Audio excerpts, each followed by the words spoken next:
Notes तुम्हारे table पे, chair पे बिखरे पड़े हैं। सिलेबस पहाड़ की तरह तुम्हारे सिर पे बैठा हुआ है और सिर्फ एक थॉट है जो बार बार दिमाग में घूम रहा है कि अब कैसे कंप्लीट करें, सिलेबस कैसे कंप्लीट करें, अच्छे मार्क्स कैसे लेके आए जेईई मेंस में। ये लास्ट 40 डेज के अंदर अगर थोड़ा सा भी माइंडसेट के अंदर चेंज ले आओगे तो वो तुम्हारे लिए वंडर्स करेगा।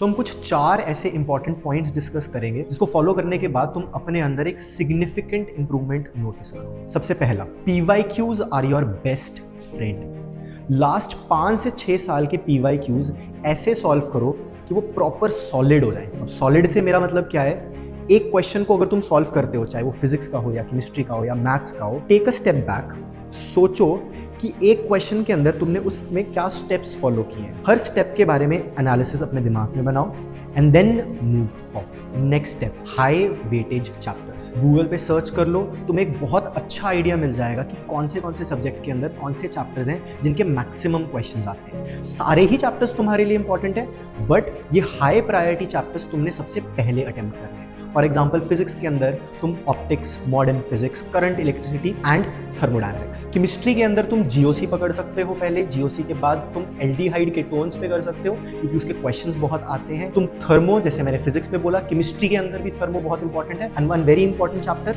कोऑर्डिनेशन जरूर करके जाओ। मैथ्स के अंदर जो मेजर चैप्टर्स हम डिस्कस करेंगे, पहले कैलकुलस के बाद straight lines and circles and finally तुम 3D एंड वेक्टर्स कर सकते हो।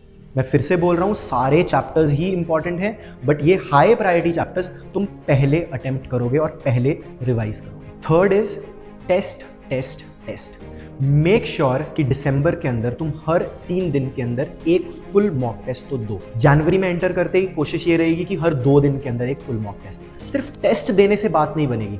एक बहुत इंपॉर्टेंट गोल्डन रूल है तुम्हारे लिए कि अगर तुम एक टेस्ट दे रहे हो, टेस्ट देने के बाद उसकी analysis is foremost. Make sure कि अगर तुमने एक दिन पहले टेस्ट दिया है, अगले दिन अगर तुम सेम टेस्ट दो तो 250 मार्क्स तो आ ही जाएं। ऐसे तुम्हें एनालिसिस करनी है टेस्ट की, तभी फुल टेस्ट देने का फायदा है, वरना कोई फायदा नहीं। ये जितने भी फुल मॉक टेस्ट तुम दे रहे हो, इनकी एक एरर नोटबुक लगाओ। उस एरर नोटबुक के अंदर जितने भी क्वेश्चंस तुमने गलत किए हैं या छोड़े हैं, सबको पेन डाउन करो अच्छे से और हर 5 दिन के अंदर ये नोटबुक को रिवाइज करो। फोर्थ, इन लास्ट के 40 डेज के अंदर हर अलग पर्सन तुम्हें अपना एक नया ओपिनियन देगा, बट एक ओपिनियन तुमने अपने दिमाग में पक्का रखना है कि कोई भी नया मटेरियल तुमने सॉल्व नहीं करना।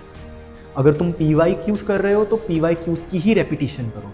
अगर तुम्हारे कोचिंग का कोई अपना मटेरियल है तो तुम उसी को रिपीट करो। No new material is suppose to be solved. ज़्यादा तुमने दिमाग नहीं लगाना कि एक्स्ट्रा बुक्स उठा लेते हैं, सिर्फ पुराने मटेरियल को ही रिपीट करो। रेपिटिशन ही तुम्हें ज़्यादा दूर तक लेके जाएगा। इजी और मीडियम क्वेश्चंस पे ज़्यादा टाइम लगाओ, टफ क्वेश्चंस को तो छोड़ ही दो, कोई ज़रूरत नहीं है। सिर्फ इजी और मीडियम क्वेश्चन। ये ज़रूरी नहीं है कि सबके लिए यही स्टेप्स हैं। हर बच्चे की रिक्वायरमेंट अलग होती है, सबको अपने हिसाब से एक लास्ट 40 डेज का शेड्यूल चाहिए होता है। हम वेदांतु लर्निंग सेंटर पटियाला पे are very eager and willing to help you out. अगर आप हमें कॉन्टैक्ट करना चाहते हैं तो फोन नंबर एंड एड्रेस आपको डिस्क्रिप्शन में मिल जाएगा। Consistency and never giving up attitude ही तुम्हें 0 से हीरो बनाएगा। All the best.